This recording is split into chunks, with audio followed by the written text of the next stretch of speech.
In the silence of a frozen mountain, a shadow moved. Golden eyes watched over something fragile in the snow. Not prey, but a pup, shivering, fading, waiting for a miracle. A predator stood guard, its breath curling in the cold air. No claws struck, no fangs tore. Only patience, only watchfulness. The wild chose protection over hunger that night. And what happened next would change everything. The wind carried a sharp bite that January morning in the Rockies, the kind that makes every breath sting and every step feel heavier than the last.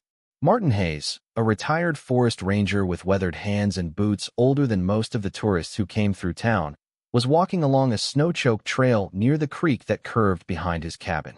Winter had a way of making the mountains both beautiful and merciless. He knew, too, well how quickly life could slip away in the cold. Martin wasn't out for anything heroic. His aim was simple: gather more wood, stack it tight against the cabin wall, and keep the fire fed through another long night.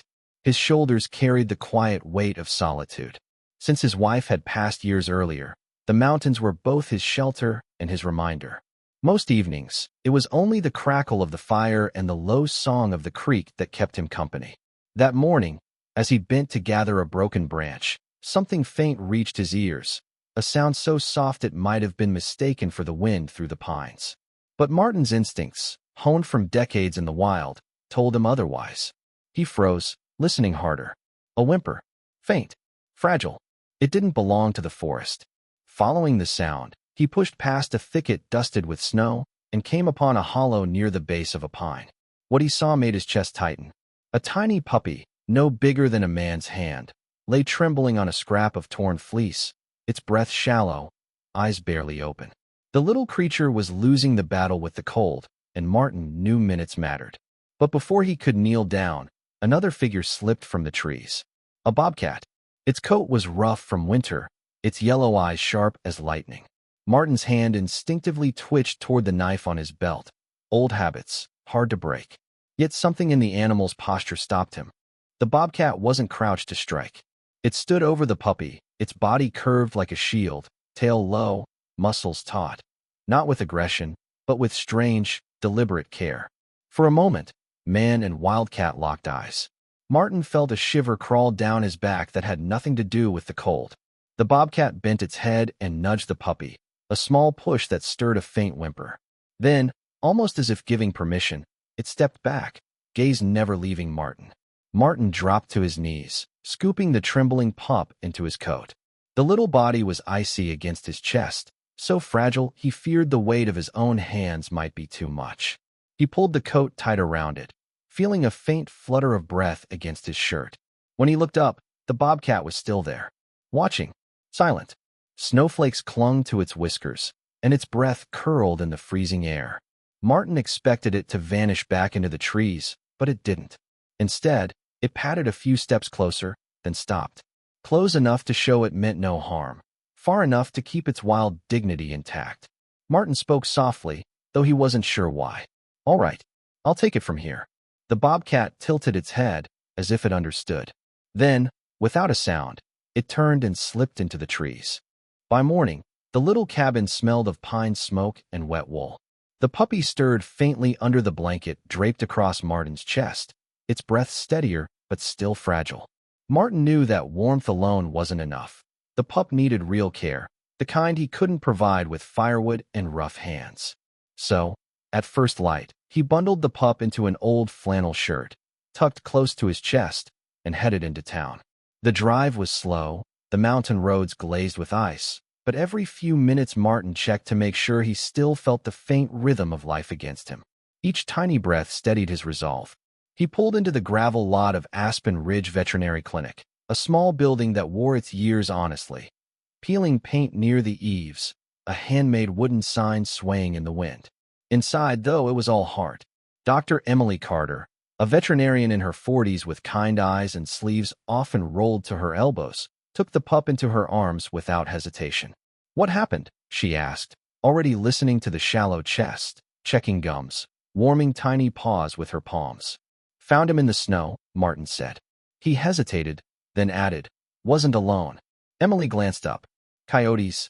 Martin shook his head slowly. "Bobcat. Only it didn't hurt him." Stood watch, almost like it wanted me to take the pup. Emily blinked, but years of mountain living had taught her not to dismiss the strange. She nodded. Animals surprise us, more often than people do. The days that followed became a rhythm Martin hadn't known he needed. Each morning he drove down with the pup. Emily had started calling him Buddy, and sat in the waiting room while the clinic staff worked. Fluids, warmth, careful feeding. The staff didn't see it as a patient, but as a cause. Ranchers passing through left $20 bills at the counter. A teacher brought her class after Sunday service, telling the children that sometimes kindness wears fur and walks on four legs. And in the evenings, when Martin returned home, there was often a shadow near the tree line. The bobcat, always at a distance, its silhouette outlined against the snow. Martin started calling it Storm, not out of fear, but respect. Storm never crossed the threshold of the cabin, never accepted food or water, yet never truly left. It was as though the wild creature had handed Buddy over, but refused to abandon the outcome. Some nights Martin sat by the fire with Buddy curled against him, glancing out the window at Storm's steady watch. He wondered what bound the three of them together: a retired ranger, a fragile pup, and a predator that had chosen to protect instead of prey. The thought stirred something in him he hadn't felt in years, a quiet promise that none of them were alone anymore. At the clinic, Emily pinned a photo of Buddy's first wobbly steps to the corkboard near the front desk. Underneath it, she placed a small card: the Buddy Fund, helping animals in crisis. No one turned away. It wasn't a fundraising pitch, just a promise. Locals began dropping coins, bills, whatever they could spare. A waitress slipped tips into the jar. A mechanic left a folded check in the mail slot. Even children left change they could have spent on candy. For Martin, each small act felt like a thread weaving Buddy's story into the fabric of the town. The pup was healing, yes, but so was something in him. And through it all, Storm kept his quiet vigil. On nights when the moon was high and the snow glittered like a field of glass, Martin would step onto the porch and whisper into the dark, "I see you. I know what you did." The bobcat never answered, but sometimes its eyes caught the firelight, glowing like twin lanterns in the wild. It wasn't a friendship in the way people understood it. It was older, deeper, something unspoken. A wild promise, kept without words. And in the evenings, when Martin returned home, there was often a shadow near the tree line. The bobcat, always at a distance, its silhouette outlined against the snow. Martin started calling it Storm, not out of fear, but respect.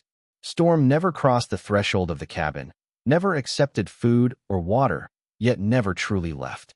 It was as though the wild creature had handed Buddy over, but refused to abandon the outcome. Some nights Martin sat by the fire with Buddy curled against him, glancing out the window at Storm's steady watch. He wondered what bound the three of them together: a retired ranger, a fragile pup, and a predator that had chosen to protect instead of prey.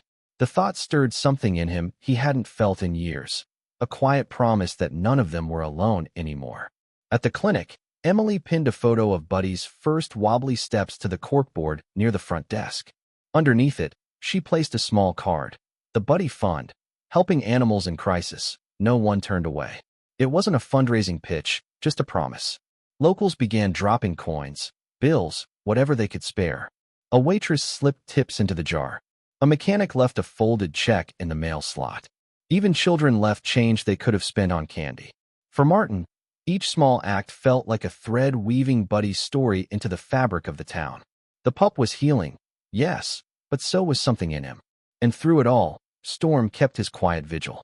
On nights when the moon was high and the snow glittered like a field of glass, Martin would step onto the porch and whisper into the dark, "I see you. I know what you did." The bobcat never answered, but sometimes its eyes caught the firelight, glowing like twin lanterns in the wild. It wasn't a friendship in the way people understood it. It was older, deeper, something unspoken. A wild promise, kept without words. By early spring, the snow along the mountain roads had begun to thaw into muddy streams, and word of Buddy's survival had trickled through every corner of the small Colorado town. What started as hushed talk in the diner, "Did you hear about that pup? The one the old ranger saved?" soon became a story retold in the feed store, at the post office, even from the pulpit on Sunday mornings. But it wasn't just the tale of survival that held people's attention. It was the strange, steady presence of the bobcat, Storm, who lingered near Martin's cabin as if bound by duty. To mountain folk hardened by winters and loss, that image carried weight, a wild creature keeping silent watch, refusing to walk away. It was loyalty in its purest, rawest form. At the clinic, Dr. Emily Carter began to notice something shift. People stopped coming in just to check on Buddy. They came with envelopes, blankets, bags of kibble.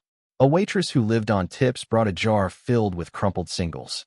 A mechanic pressed a folded check into her hand and muttered, "For the next one that needs it." Children emptied their pockets of quarters and dimes, their eyes shining as if giving was part of the story itself. Emily hung a simple sign above the counter. The Buddy Fund, no animal turned away. It wasn't advertising, and it wasn't charity.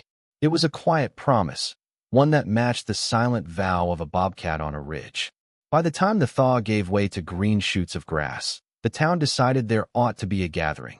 Not a fundraiser, not a ceremony, just a day to give thanks. Word spread fast. No flyers were needed. One Saturday afternoon, the gravel lot behind the clinic filled with folding chairs, borrowed tables, and the smells of home cooking. The sheriff set up traffic cones, the pastor brought lemonade, and the diner sent over pies still warm from the oven. Martin was reluctant to attend. He never liked crowds, never liked eyes on him. But Emily insisted, and so he stood at the edge of the gathering, hands stuffed into the pockets of his old jacket, Buddy perched safely in a crate nearby. Storm, of course, was nowhere in sight, but Martin could feel the animal's absence like a presence, watchful, dignified, just beyond reach. When Emily stepped onto a small wooden step stool, the chatter fell quiet. She spoke plainly, no dramatics, no flourishes. She told the story of the day Buddy was carried into the clinic, blue-lipped and barely breathing. She described the weeks of careful feeding, the wobbly first steps, the day the pup wagged his tail for the first time. And when her voice broke at the part where Buddy's chest rose and fell with those first full breaths, half the crowd cleared their throats, the other half didn't even bother to hide their tears. Then Emily did something Martin didn't expect. She called his name. The crowd parted, urging him forward until he found himself standing before them with a microphone in his hand. His voice felt rough, but he spoke anyway. "I've spent my life in the mountains," he said, "and I thought I understood loyalty. But a wild heart, and a small one, taught me more than any manual or rulebook ever could. If you think you can't afford kindness," he paused, eyes sweeping over the faces, "you should check your math." For a long moment, silence hung like a quilt over the gathering. Then a boy near the front lifted his hand and asked, "What about the bobcat?" Martin felt a smile tug at the corner of his mouth. "He doesn't take a bow," he said simply. "He just keeps his promise." The murmur that followed wasn't applause. It was softer, more reverent. A sound of people holding something fragile in their hands and refusing to squeeze too tightly. Even in a town that had seen its share of storms, that day became something people carried with them. Not because a miracle had split the sky, but because they had witnessed the quiet strength of loyalty, human and wild, side by side. Spring bled into summer in the Rockies, and life at Martin's cabin began to fall into a rhythm. Buddy, no longer the trembling pup pulled from the snow, now bounded across the yard with clumsy joy. He chased shadows, barked at chipmunks, and collapsed in the tall grass like a child too tired to keep playing. Yet no matter how far he wandered, his small frame always circled back to the porch, where Martin often sat with a mug of coffee, watching the ridge line for the figure he knew would appear. Storm, the bobcat, kept his distance but never disappeared. At dusk, Martin would sometimes catch sight of him at the tree line, a tawny silhouette against the dying light. Other nights, Martin would step outside to find Storm stretched in the ditch beside the road, keeping silent watch as if guarding both man and pup. It was never ownership. Storm belonged to no one. But it was something rarer, a trust that asked for nothing in return. One evening, as the sun melted into a wash of rose and gold, Martin sensed a change. Storm stood at the open cabin door, not as a visitor, but as one ready to depart. His head lifted, his amber eyes fixed on Martin, carrying a question wrapped in silence. "You going?" Martin asked softly, already knowing the answer. Storm dipped his head, a movement that carried more weight than words. Buddy bounded to the threshold, tail wagging furiously, then froze as if he understood the gravity of the moment. He sat, waiting, disciplined in a way only the young can manage when they've been taught by something wiser. Storm leaned down, pressed his nose gently to the crown of Buddy's head. A benediction, a promise sealed, and then stepped into the night. Martin didn't call after him. He understood. Love that tries to cling too tightly becomes fear, and fear is not loyalty. The door remained open, the mountain air filling the cabin with the smell of wet earth and pine. For a long while, Martin sat in silence, letting the night settle around him like an old quilt. At dawn, he opened the door again, half expecting emptiness. But Storm was there, waiting on the porch. Between his teeth, he carried a torn scrap of fabric, blue fleece patterned with white stars, the very same cloth that had once cradled a dying puppy in the snow. Storm dropped it at Martin's boots and stepped back, his golden eyes unblinking. The fabric carried the scent of sun and wild places, a reminder of where Buddy's story had begun. Martin lifted the scrap, folded it with careful hands, and set it on the mantel beside a photograph of his late wife. The light through the window struck it just so, and for the first time in years, his cabin felt less like a place of waiting and more like a place of living. Life after that was quieter, but fuller. Buddy grew strong, learning to climb onto Storm's great paws as if they were the lap of a patient grandfather. The Bobcat tolerated it, even cupping the pup gently so that joy had boundaries and safety was never in question. Martin often caught himself watching the two of them together, a lump rising in his throat. Tears came sometimes, unbidden, and he let them fall, because they felt like the truth. There were still chores to do, stacking wood, checking the roof, paying bills, but each task seemed lighter. Promises, he realized, were built from small acts done daily, not from speeches or grand gestures. One evening, as the creek murmured its low tune and the stars spread across the sky in their orderly way, Martin spoke aloud to the cabin, to the Bobcat, to the pup, and perhaps to himself. "We keep our promise," he said softly. "You to him, me to both of you."